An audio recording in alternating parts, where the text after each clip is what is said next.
Hey, welcome back to Mining Pod. This is your news roundup, Bitcoin and Bitcoin mining news from this week. Shout out to Fractal Bitcoin, the lead sponsor for the podcast. We'll hear more from Fractal in a little bit.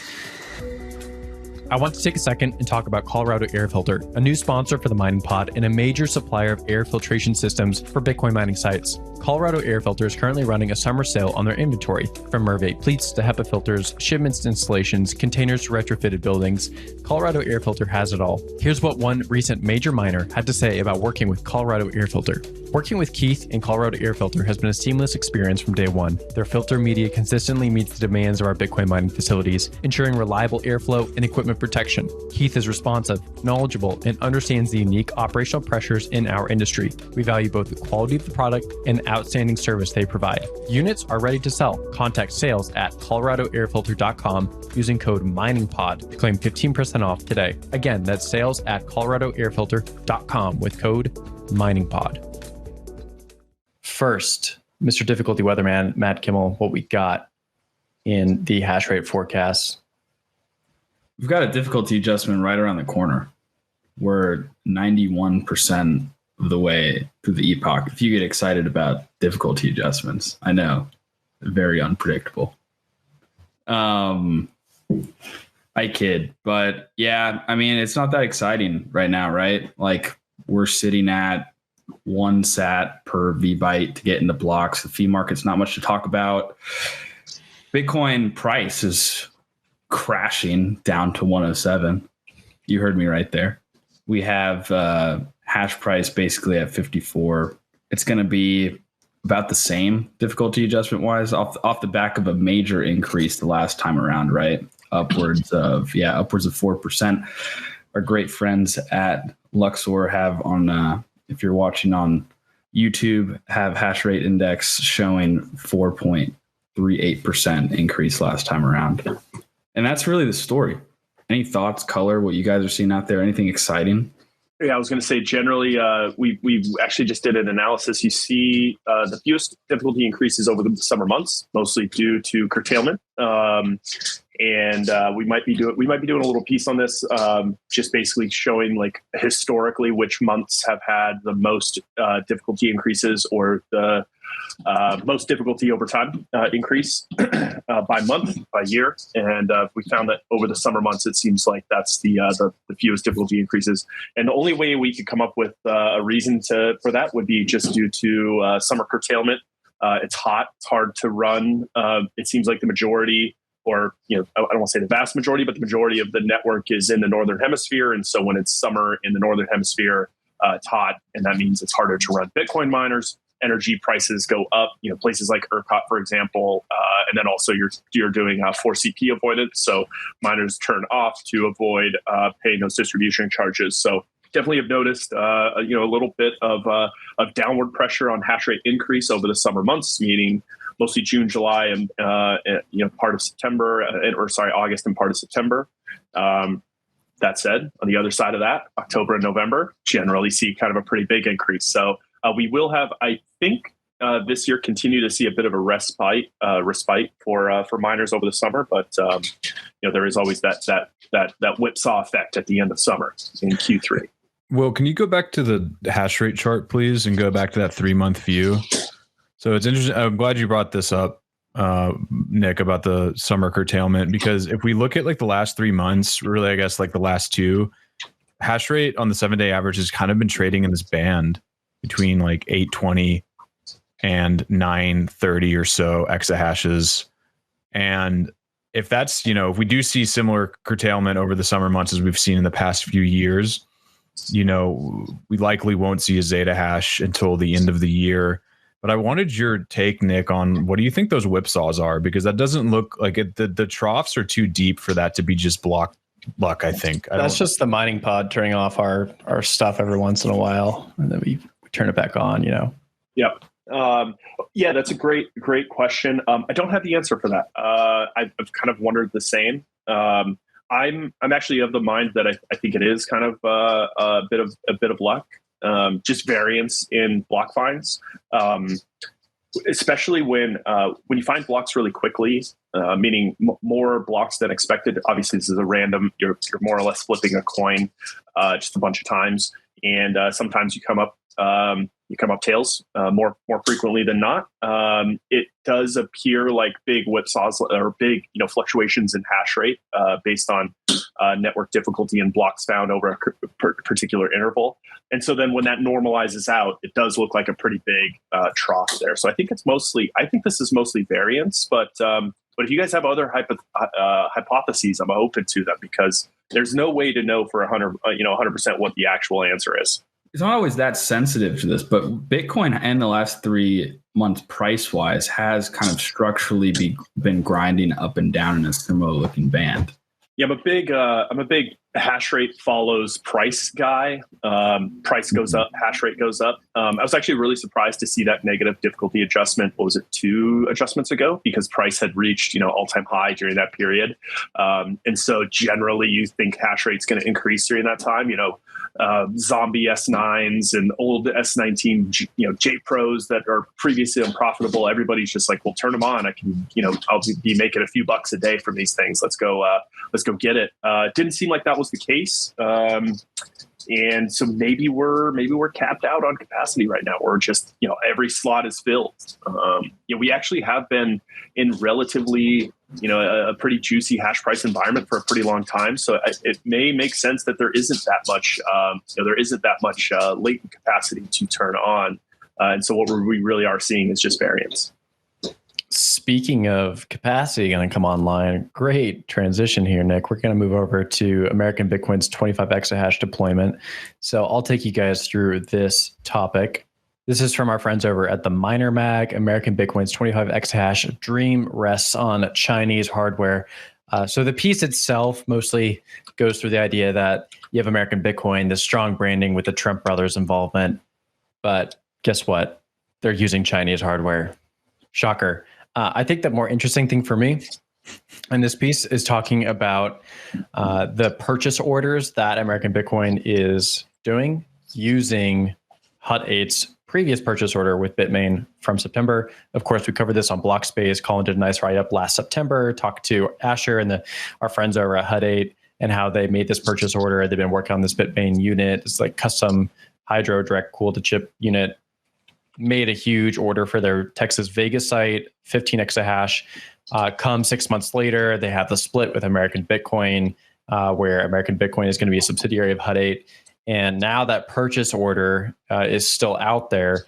And the thing that we found out a few weeks ago when we got an investment deck is that American Bitcoin was raising private capital in order to make this purchase of these units. And so now with the S4 filing that came out the other day, this S4 came out because Griffin Digital and American Bitcoin are going to merge. Just hold on to your seats here. There's a lot of names and entities flying around.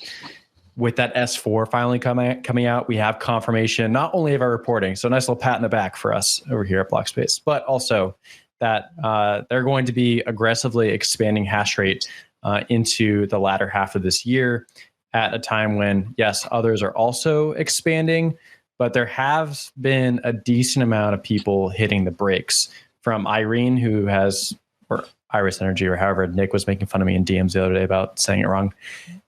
They are going to stop at 50 exahash. Bitfarms also not going to be deploying or making any more purchases through the end of the year. They're focusing on AI HPC. And we've also seen Riot recently appoint a new director of data center ops as an executive so they can continue to focus on building out more AI HPC. That's not to say that others aren't going pure play. CleanSpark, Mara, et cetera, are still focused on deploying hash rate. But I think what was interesting for me with this story is just to see American Bitcoin be like, we are buying all this hash rate, we're raising a bunch of capital to do it, and we're going to be deploying aggressively into the latter half of the year. Any thoughts on this story, guys? Yeah, so I think the most interesting part about this for me is Hut 8 is installing these units this quarter, at least according to the guidance they released when they announced the hosting deal for the U3 S21 EXPHs last September. The way they structured that deal was they were hosting them for Bitmain, and then they had the option to purchase them up in 3 separate tranches. And according to the guidance, they should be installing them currently, and they should be completely installed by the end of Q2. So assuming that timeline holds and American Bitcoin decides to move forward with this $320 million order for these, that's turnkey hash rate that they will have online like that once they buy it. So you could conceivably see them move up to 25 exahashes overnight. And, I don't know, Nick can maybe comment on this as well. I think the purchasing price for those units, according to the Miner Mag, it nets out to about $21 per terahash. Obviously, Bitmain just came out with its S23 series. They also have, I believe, a direct chip-cooled server rack form factor for the S23, which is similar to the S21. But that $21 per terahash seems to be a pretty decent deal for turnkey units that are still extremely competitive.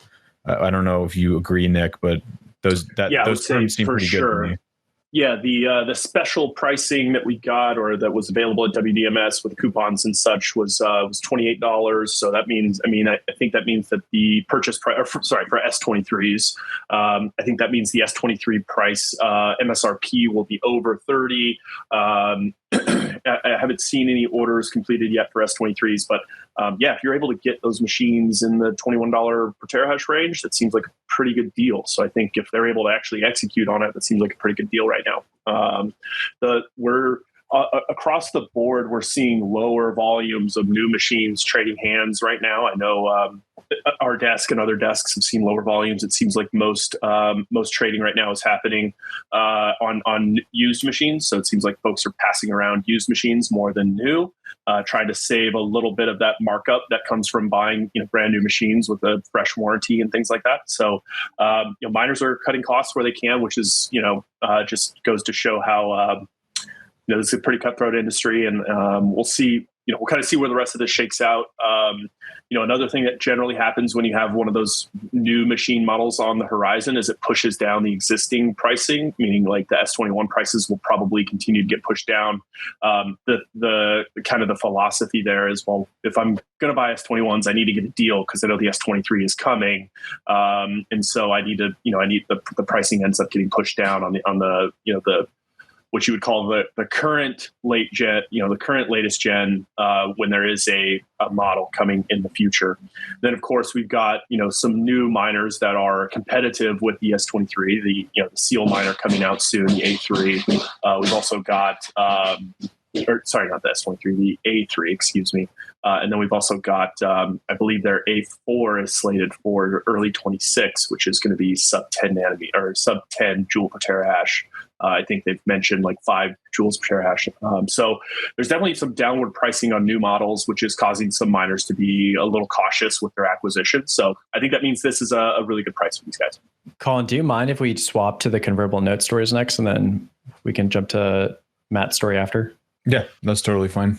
Cool. And I'll hand it off to you, but the premise and kind of flows into what Nick's talking about is like some people are going to private markets, like American Bitcoin's not public yet. They're going to do this merger probably in the fall. So they're going to have to go to a private market, and they're, raising from SPVs and all those different ways of getting capital, almost like a venture pitch. And then we have other people taking advantage of being public already and doing these convertible notes. So we saw 3 different convertible note stories this week. We've had a lot of shows on convertible notes. I'd push everyone to go back to the CleanSpark show we did in December. And they kind of explained the mechanics of a convertible note if you're interested in that. But Colin, I'll hand it to you to kind of walk through the 3 stories we have. Yeah, so I'll try to be quick with these, just highlighting some of the raises that we've seen.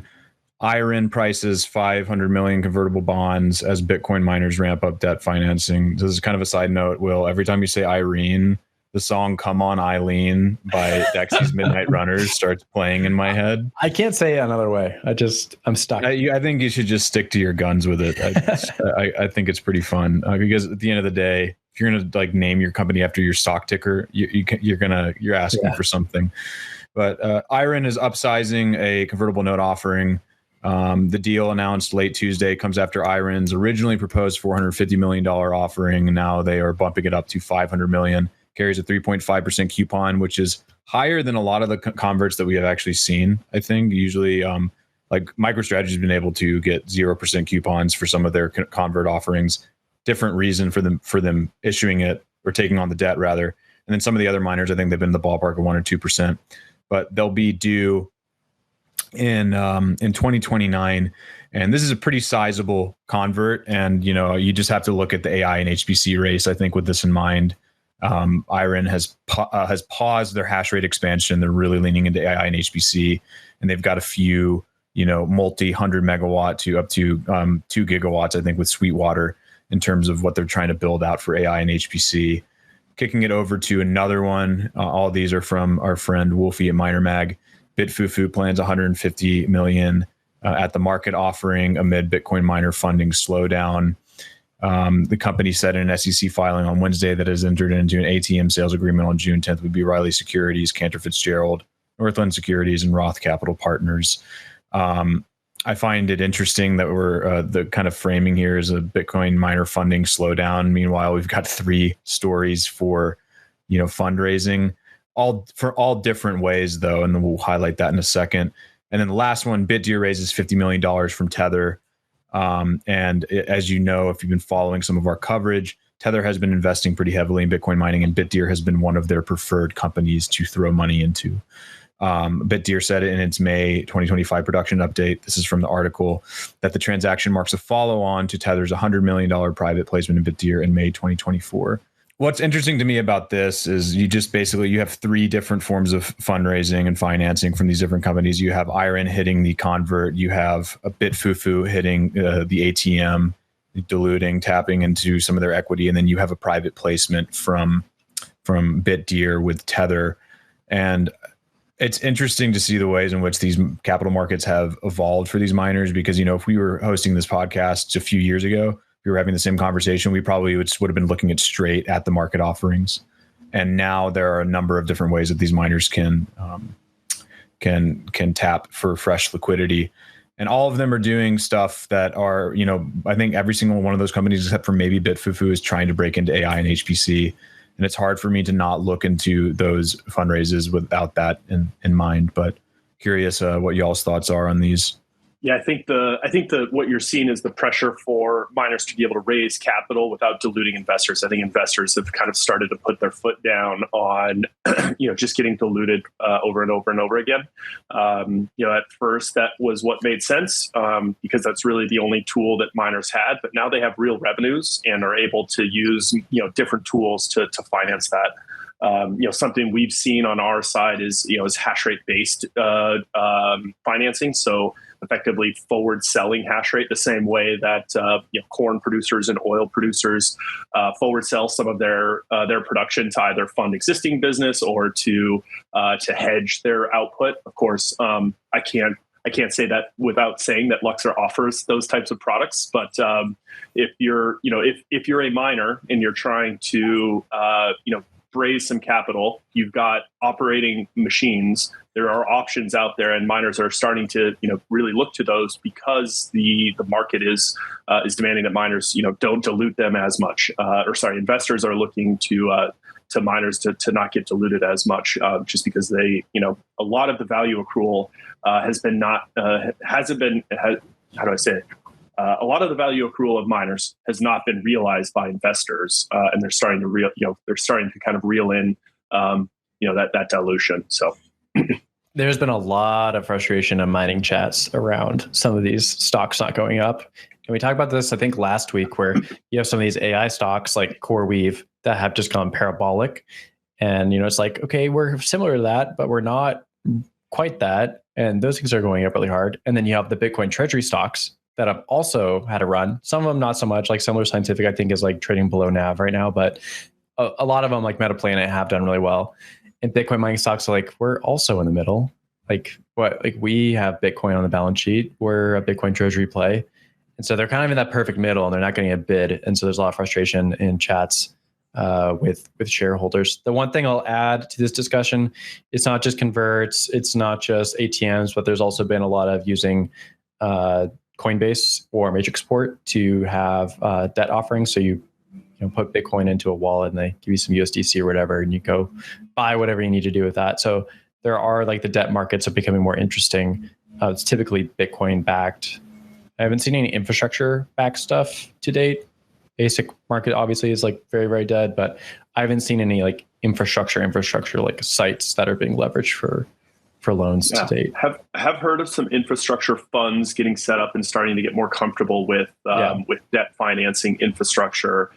Infrastructure meaning land, transformers, substations, all the stuff that isn't actually S21s and M60s and all that stuff. And then of course, throwing my hat back in the ring, there's hash rate based financing. So financing for miners that are actually online. That de-risks from the previous cycle, financing machines that were not online. There's a lot of things that can go wrong between cutting that check and plugging in, 50,000 S19 XPs like we saw last cycle. That could, cause pretty big disruptions in the ability to pay back those notes. So actually financing machines that are online does seem like a much less risky way to approach it. But all right. Really quick aside. No, I got a question for you, Nick. Whatever happened to the ordinals backed loans projects? Have you checked in on those? I don't even know. I have no idea what you're talking about. I've never heard of ordinals in my life. No, I think, I think the problem with that, as with most things, is that the value kept going down, and so everybody just liquidated over and over again. And wait, so you're telling me non-fungible pieces of digital art aren't good collateral? Not great collateral. Well, they were great collateral. 2022 ASIC-backed loans. People were defaulting on them, but then people would end up with, a node monk here, for 30% undervalue of the monk. But then, of course, the monks just kept going down. So how does the margin call for that work? You just post more monkey, like. There is no margin call. I think it's just a liquidation. But I don't know how they're doing. None of them are doing very well. They're all cooked. No mining farms being funded by ordinal-backed loans. I see. Miners, are you ready to earn more with what you already have? That's what Fractal Bitcoin is for. Scaling Bitcoin with Bitcoin using a fully compatible recursive design. In just 7 months, Fractal's hit 18 million users and nearly 2 billion transactions. Fractal's cadence mining reduces up to 50% of your pool fee. No new hardware, no extra energy, and it's easy. FB rewards go straight to your existing Bitcoin wallet address. Over 90% of Bitcoin's hash power is already merge mining Fractal. Get more from the same resources. Start on Fractal today. Matt, we'll throw it over to you for your story. So you wrote an awesome piece for CoinShares discussing the ETF marketplace, the advisory marketplace for Bitcoin in Q1. You pulled up a lot of great data. You also did a little piece in our newsletter. So showing that now, if you have not subscribed, you should. Colin, if you can throw that up there, I'd love to take a look. And we'll go through some of the charts. So if you're watching on CoinDesk TV and or YouTube. Oh, also we're on Yahoo Finance, by the way, guys. I didn't realize that, but we've been on there for a little bit, so that's fun. If you're watching, you can see the charts, but Matt's going to do his best job at describing them with words as well. Yeah, I'll zoom out a little bit because this is a bit of a chapter change because now we're talking about financial products. And if you've been unaware, in January 2024, the SEC greenlit spot ETFs for Bitcoin, right? And they have been record-breaking thus far, smashing success. But what comes with that is some insight into the ownership of some of these products that we wouldn't necessarily get if people were just buying direct coin. And how we're able to see that is through what's called 13F filings. So the SEC basically makes everyone that is managing over $100 million report their securities ownership. And that includes the spot Bitcoin ETF products. And so about a quarter of the AUM of these products is owned by those that manage over 100 million. And so this piece kind of does a deep dive into that quarter of ownership. And what the story that's been telling over time is just increasing ownership from investment professionals, from hedge funds, from advisors, from even endowments and governments, right? But what we saw from Q4 2024 to Q1 2025 was the first decrease in AUM from this cohort. and actually a decrease overall in the ownership of the spot Bitcoin ETFs. And but go ahead. I was just going to say, what explains the decrease? Yeah, so about half of the decrease would be explained by just simply price effect. Bitcoin dropped from Q4 to Q1 2025. But a meaningful divestment was also among hedge funds. So hedge funds were previously, if you could zoom in here, you'll be able to see it well. Hedge funds were previously about 40% of the cohort that was, 13F filers. But that dropped, precipitously. And so in the graph that we're showing, you could see I stripped out the price effect and we're looking at the Bitcoin denominated equivalent holdings amongst different investor types. And hedge funds dropped, I can't see the numbers here, but from 122K Bitcoin down to 83. And so that was the real kind of like discovery for me when I was digging into the data. And so I was like, why? Why is this the case? And at first I was thinking, these are more short-term managers of capital, and, Bitcoin price ran up so much from the election to the end of the year. Maybe they were just, taking realizing some gains. But I actually think the much more likely reason is the unwind of the basis trade.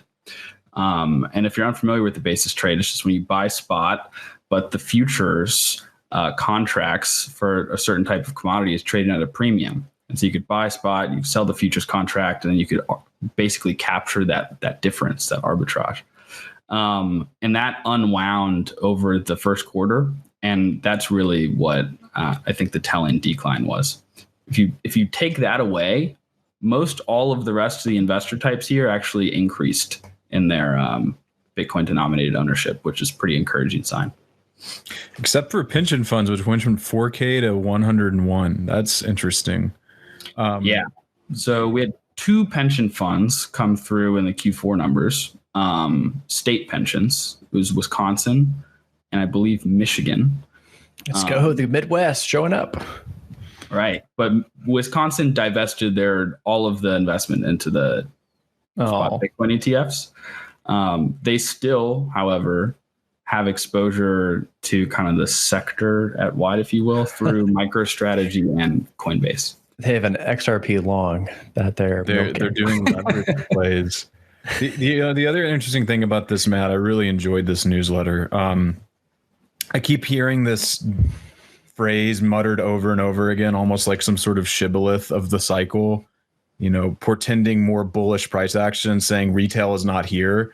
Retail is clearly here. The advisor count there shows that it is. It's just in a different form that we haven't seen in the past. They're not, they're not buying through Coinbase. They're not buying through Cash App, Kraken, etc. They're going through financial advisors and allocating to Bitcoin ETFs. Because if you look at the Q1 holdings for these advisors, it was 127K versus 123K the quarter before.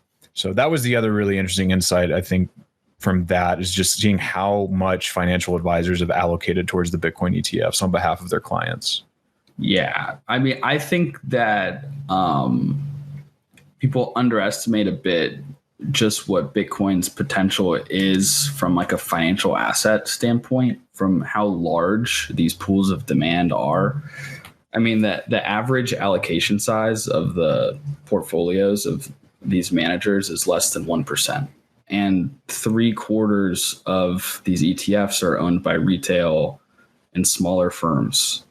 And so basically there's a lot still on the sidelines that hasn't entered the trade. And, there is still heavy ownership among hedge funds, right? Like that's pretty short term. Those aren't long time horizon type of investors. Pensions, endowments, right? These are things that we would start to get really excited about. So let's do a little bankless corner. Like, is this a bullish or a bearish thing, Matt? I mean, it's bullish to me because of how successful these vehicles, like the ETFs, have been. Mm-hmm. But like, it's not overly bullish. A lot of the money that are in these. Such a research analyst to give it right down the middle. So, okay, here's what here's what will be really exciting to me. And I think it's like next cycle. Okay. We're like 2014 to 2016 right now for institutions. We're at the time when you're able to go on Coinbase and just throw in your credit card or your bank information and buy Bitcoin. And so access has really expanded. And that paved the way for like bull markets to come for retail, right? That was like, so it paved the way so the early majority could come in to the trade. Right now, we're still at like pioneers in as far as institutions go. There's just because ETFs trade doesn't mean that every firm out there that's someone's managing money can just go out and buy them. They have internal risk committees. They have due diligence on different products. They have CIOs and investment committees that have to greenlight the ability to do things. And so we have the products and like they're making steps in that direction. But right now it's still the people that could move the quickest. Once you have anyone who wants to could just go in and buy, right? That's when a larger percentage of these professional investors could actually enter allocations, for a long term. Okay. I think we're still ways out. What a responsible answer. There's no way that CoinShares compliance is going to come down on you. It's good. Hey, Will here with Blockspace Media. Did you know that we have individual feeds for all our shows? If you're watching the Mining Pod, Bitcoin Season 2, or the Court Show, be sure to check out the individual feeds. You can find them on your podcast player of choice, whether that be Spotify, Apple, YouTube, etc. Just type in Blockspace Media and you'll find all our shows pop up, or just type in the individual show name like the Mining Pod or Bitcoin Season 2. Be sure to hit that subscribe and give us a 5-star rating so we can continue to bring you the best content in Bitcoin. Let's hop over to this Amazon news if you guys are good with that. So on the Mining Pod, we of course talk Bitcoin and mining and energy. So we're going to hit this story. Amazon to invest $20 billion in Pennsylvania to expand its cloud infrastructure. And we have another headline to go along with this in a second. The big takeaway for this is the state of Pennsylvania saying this is the largest purposed investment in the state history, I believe. And this also follows along with a bunch of different investments around the globe for Amazon into different data centers, Taiwan being another place that they're investing in. So this other story, which goes along with it, this is from a guy I like to follow on Twitter, Shanu Matthew, and he talks about Talon Energy. They're announcing a new almost 2 gigawatt PPA with Amazon at the Susquehanna plant, expanding from 960 megawatts total capacity in the original agreement. And it's going up to, again, almost 2 gigawatts. So this is with AWS. The purpose here is just the interest in energy right now cannot be overstated. And the question, I think, for Bitcoin miners is how to get exposure to that. You've seen like the original play with Core Scientific and CoreWeave predating that. And now you've seen things that have happened over the summer, or over the spring rather, with Galaxy Digital and the Helios plant going to CoreWeave. We had the Applied Digital on the podcast, I believe, last week or the week prior, their deal with CoreWeave. And I think everyone's just kind of like waiting to see, like, are these megawatts going to catch a bid? And then these megawatts for Bitcoin mining going to catch a bid on public markets? And then past that, what happens for the nominal or marginal Bitcoin, marginal Bitcoin miner who's looking to plug in? Are they getting access to power? Is that cost of power going up? So Nick, I want to throw it to you, since you guys are hot on the ground, finding people who are looking for Bitcoin mining software, et cetera. What's kind of the temperature check when we're seeing like these huge headlines about new power connections and power purchases happening? Is it affecting the nominal miner out there or not so much? Yeah, that's hard to say. I guess one I did want to mention on the Talon news. It's interesting that it's finally kind of out there, because it was, I think back in November there was some news about Talon looking to Amazon, maybe in a smaller way, and maybe that was the change here in in this new headline, was that it's like the full 1.9 gigawatts. yeah, there was definitely some news about that back in Q4 of 24 about Talon.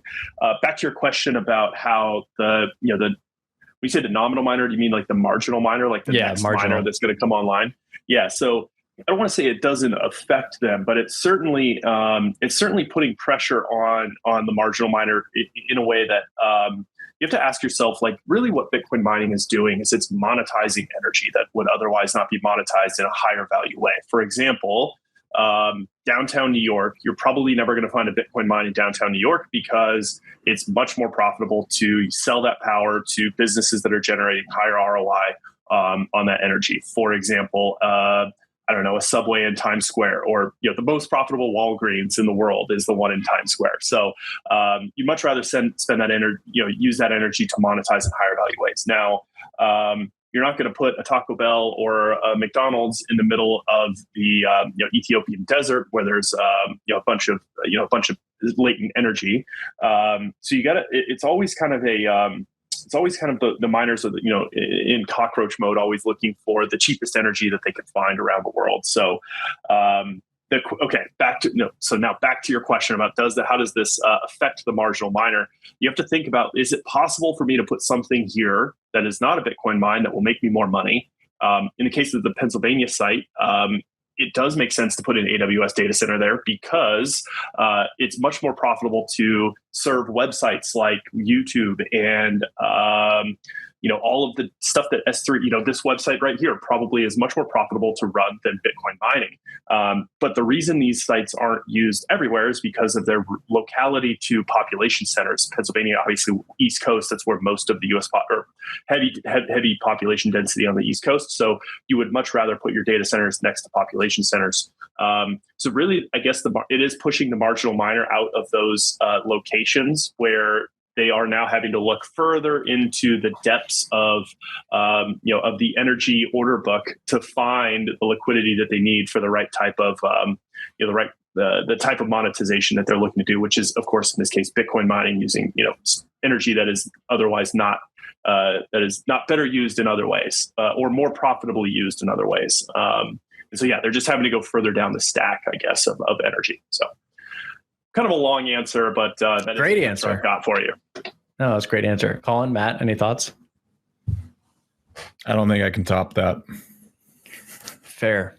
That's fair. We can finish up with the Crag Corner now, if you want to grab that one, Colin. Sure. Quick note, though. Are we going to talk filters or are we? Oh, yeah, we should do filters. Whoa, that is the Crag Corner, honestly. Yeah. Do we want to do that? We can share the meme and then we can talk about filters. All right, Cry Corner. Are filter boys the new Bcashers? So for those of you who are not chronically online and paying attention to Bitcoin Twitter drama all the time, what we're looking at here is a tweet from Mr. Hodl. If you know who that is, I'm sorry. And it says spot the difference. 2025 versus 2015, and it shows a picture for 2025 of Bitcoin Mechanic, Luke, Dasher, and the Ocean Pool logo versus Roger Ver, Jihan Wu, and Bitmain for 2025. This is a callback to the block size wars during the Bcash hard fork, when there was a huge, not just hash war for Bitcoin's hash rate, where Bitmain allocated a bunch of their hash rate towards Bitcoin Cash, but there's also a run up of Bitcoin Cash's price on Bitcoin itself. Huge drama. It really kind of defined the next few years in terms of Bitcoin's culture and the resistance to hostile ideas. And Mr. Hodl is comparing this to the Ocean team with a lot of their kind of raging against Bitcoin Core for a number of reasons. Right now, it's really in response to this op-return change where Bitcoin Core is going to uncap the op-return limit. But it had its genesis with filtering transactions for ordinals and inscriptions, which, according to some Bitcoiners is haram. So some of the things the Spot the Difference says is core devs are captured. I've been censored. They will kill Bitcoin with this change. Roger Ver had this famous quote about killing babies, which I don't really know who he's saying is killing the babies, but Luke Dasher has often compared, spam to a form of rape for Bitcoin nodes, which if you think that's reasonable, we don't really have much to talk about. Bitcoin isn't for everything anymore, et cetera, et cetera. So all of that to say, this is kind of caught up in this larger culture war of like what Bitcoin is for. There's a kind of a monetary maximalist argument of like it's only a network for monetary transaction. There's I wouldn't even say platform maximalist, but kind of more big tent of, well, we can structure all of these things around Bitcoin. We can have these layer 2 protocols if we, change some of the technical infrastructure to allow them to flourish. And all of that is kind of a long-winded way of introducing the topic of filters in general, which, Nick, I would love to get your perspective on as a mining pool. And for just a quick primer for people, the idea behind the filters are if you run Bitcoin Knots, which is a Bitcoin client that's an alternative to Core, it's a fork of Core that Luke Dasher has maintained and has created, you can loosely filter out some of the transactions that are related to ordinals and inscriptions, etc. But it's kind of like a game of whack-a-mole, and it's impossible really to keep those from getting into blocks for a number of reasons that maybe, Nick, you can elaborate on. Yeah, when we talk about filters, what we're talking about specifically is the mempool. And the mempool is this like ephemeral thing. It's a very interesting kind of concept because my mempool is going to be slightly different than anybody else's on the world because of different latencies and things like that. And of course, my filter settings. So one of the questions for a really simple one is just a transaction size. My node will not accept a transaction that's greater than 400 kilobytes. That's not a consensus rule that you can build blocks with those, but for protection of nodes, they've introduced these filters for DDoS protection, meaning you could like start broadcasting these types of transactions all over the world that could potentially start bringing down nodes. And so they just put in some what they considered at the time. These filters were added maybe a decade ago, and really the idea was like we're not really sure how this whole Bitcoin thing is going to work out. Let's just put in some like sane filters and kind of reduce these DDoS vectors. There's ones around transaction size. There's ones around number of op returns. There's a bunch of different filters, and you can add and remove them. It's a configurable option. And some people run, some mining pools run no filters, mostly mining pools, and then others run, very heavy filters, kind of like the Knots guys. All that's to mean is that it really only is like the unconfirmed transaction set that's floating around in this ephemeral mempool is what's being filtered. At the end of the day, if a mining pool picks up, say you filter every transaction, you can run a Bitcoin node with no mempool. A lot of people do, especially nodes that are like non-mining. A lot of times you don't really need a mempool, so they run them without a mempool. Anyway, all that's to say is if you're running this like highly censored mempool that doesn't include a lot of transactions, but then somebody else is not, and then mines a block that includes all these transactions that you're filtering, you're going to get them anyway because they are in the block, and that's now part of the consensus. All of the rune stuff, the big wizard that Luxor kind of infamously mined a couple of years ago. Even Luke Jr.'s, Bible verses that he inscribed, quote unquote, into the blockchain long time ago are included in the consensus, and you can't validate the blockchain without including that data. So you have to include it. So that's what filters are. They're just removing things from this ephemeral mempool, which is really only modified every 10 minutes when blocks are added to the consensus, meaning the blockchain. Now, onto the mining portion. Why is it important or not important for miners to filter? Miners are incentivized to pick up the most monetarily valuable set of transactions. If somebody's willing to pay 10 times the prevailing rate to mine a big block or a big transaction, miners are going to pick that up. They would much prefer not to run filters and be able to pick up those transactions. And so in miner world, it's far more, they're much more incentivized to reduce the number of filters that they have and add in all of the transactions they could possibly be receiving, so they can make a very educated decision about which transactions to include to maximize the amount of fee revenue that they generate. Obviously, right now, fee revenues are very, very low, in comparison to historical norms. But in general, miners want to see, the full transaction set. So, if they have a set of filters that are only allowing them to see, 40 or 50% of all unconfirmed transactions that exist in the world, there's a good chance that missing set of transactions that they don't include in their mempool are the highest value transactions that they should be including. So there's this really this push and pull on miners. They need to be, to maximize the profit for themselves. They need to see every transaction that is out there in the world and effectively bidding for that block space. And then I guess the filterers would say, well, that's against the ethos of Bitcoin. They shouldn't do that. They should mine uneconomically to preserve the pristineness of the Bitcoin blockchain, which at the end of the day never ends up being the case. There's no such thing as philanthropic mining. You're always mining to maximize your profit. And at the end of the day, the miners that do that are the ones that are going to last the longest and will ultimately end up winning this quote unquote war of attrition, more or less. So in my opinion, the filter should much more closely match the consensus rules. There are reasons I think that filters should exist, mostly due to DDoS protection, basically removing the ability for some actor to go out and start bringing down nodes around the world. But I think there's enough proliferation of nodes around the world now that I don't think we would have too much of an issue, even if somebody did start trying to DDoS those nodes. So I guess a little bit of the way that mining pools work is a lot of times they'll have a sentry node, a node that has no filters and is out there listening for all of these transactions. And then they'll have more of an enclave node, one that is not connected to the network. It's only connected to that one sentry node that sits out there and looks for all these transactions. And it can fall back and basically uses that actual node as kind of a filter for itself. And it just it's a way for miners to expose themselves to everything that exists in the world for all transactions that exist in the world, but also kind of mitigate that potential attack vector of DDoSing. So anyway, very long answer. Hopefully that covers a lot of the topics around filtering. I think miners look at filtering.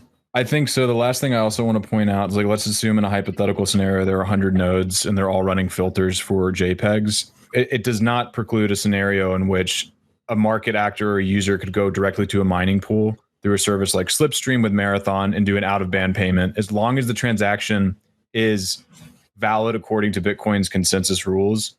The miner can mine it. And like you said, Nick, it's still going to end up becoming valid in a block. And then those nodes that are theoretically filtering it are going to have to add it to their memory eventually because they have to stay in consensus with the rest of the network. So I've always kind of seen it as a fool's errand. And the last thing I'll note about it, because I know we're running a little bit late here, but this is coming from the pool Ocean, which is trying to decentralize mining, and them pushing for filters would actively centralize it even more. If you actually had a pickup in people filtering, then you would have a bunch of the economic activity that is being filtered moving towards bigger miners like Mara or maybe Foundry or maybe Antpool, bringing those transactions to them and giving them fees that other miners otherwise would earn and making them less competitive because they're not making as much money.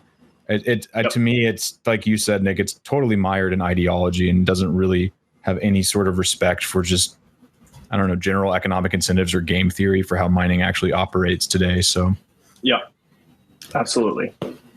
Where does this go from here? That's the question I've been kind of thinking and wondering about. We had the meme at the top. I think it's fun in jest. Just this camp of maxis who have really organized around Ocean and Knots and Luke. But they don't seem to have a lot of staying power. Like Bitcoin Core is updating in version 30 in 6 months from now to include a larger op return size. So they kind of lost the political battle there. There's lots of conversations around how we need to change how Bitcoin Core can be interacted with on both the mailing list and the GitHub. So I think Bitcoin developers are losing interest in working with some people on that side of the crowd, which is, I think, is a loss. I mean, they're kind of saying it's a win, but I think it's a loss on a political discourse side. What happens next for these? Matt or Nick, do you guys have any thoughts on it's just we have this rogue camp of 10-15% of people in North American Bitcoiners who speak English that are outside this main camp? Or so I think right now we'll see what happens with the data carrier size. I mean, that's not, I don't want to say we'll see what happens. It's been merged. We'll see what happens when it proliferates. Generally most people do update their nodes. Generally we see, when the new release is cut, most nodes start to update over the course of that month.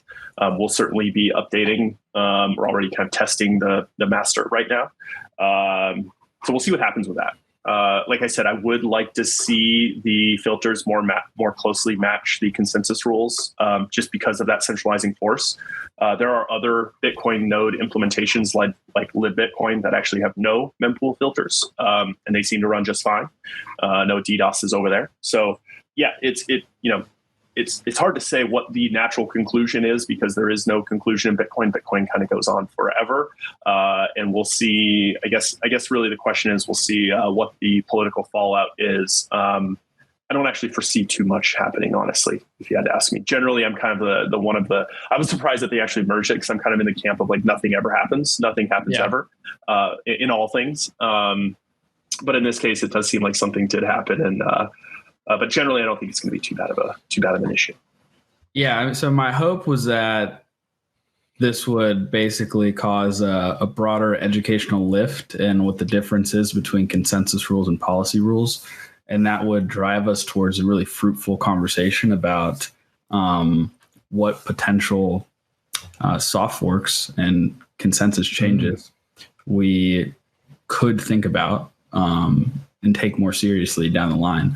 But I think the actual result, like if I'm just peeling back the glasses and being honest, I think it's just created more tension and friction within the broader Bitcoin community.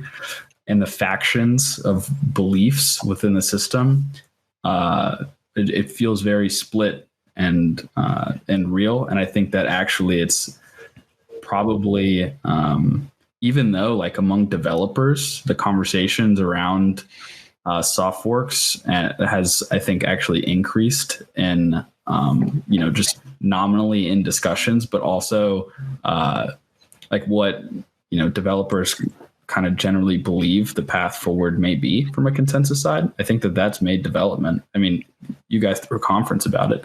So I think the needle has been moving, but of broader, just, economic actors within the community and just what the discourse seems like, it actually feels a bit further away in light of the current events and debate. So I don't know exactly where we go from here, to be honest. More ocean shirts will be sold. More ocean hats will be sold. I will say at the conference itself, Bitcoin Mechanic was kind of treated like a cult figure a little bit on stage. So like a lot of people would show up. Colin and I ran the mining stage for Bitcoin Magazine 2 weeks ago, and a lot of people would come for his talks and then kind of crowd around him afterwards. So they definitely have grabbed something in the Bitcoin community. I kind of call it like the magnification of Bitcoin a little bit, because there's something about it, just like a lot of proselytizing or why something should be the way it is. But any final thoughts, Matt, before we close? I don't think this would be as large of a discussion if there was a more healthy fee market right now. So true. Wait, really? I think that would make the discussion worse. You think so? Because then they would have more of a leg to stand on. Because the thing. Do you see what I'm saying? Unless I'm misunderstanding your point, because they, the whole ordinals and inscriptions drove like more than 50% of the fee revenue in 2023 and 2024. Yeah, I mean, the semantics on what healthy fee market looks like. I see. Got it. Question here. Okay. Yeah. Yeah, we were getting full blocks and we had fee spikes, but we generally didn't have, a consistent and sustainable bid for block space. I think just from general, an increase in Bitcoin adoption, which we've seen come into the price action this cycle. But as far as the fee market and people using the chain itself, we haven't seen that as much, right? We've seen a lot of ownership activity go towards third parties and custodians. And like, those transactions and trades, I feel like have really picked up at businesses on centralized databases, right? Where aggregate transactions and batches actually hit the chain. So yeah, I mean, I hear your point though. And part of it we can trace back to Taproot, right? And say, if Taproot never happened, would we be having the same kinds of conversations as well? Because they made ordinals, inscriptions, more efficable, I guess. Great vocab word. Let's close out there for the week. We can do another private podcast. Matt and Colin can duke out the efficacy of the feed market. Nick, thank you for joining us. Colin, Matt, as always, we will see you guys next week. Colin did a great podcast with a little known but big player in the Canadian oil and gas field and Bitcoin mining. So we will have that, I believe, next Tuesday. We'll see you guys next week.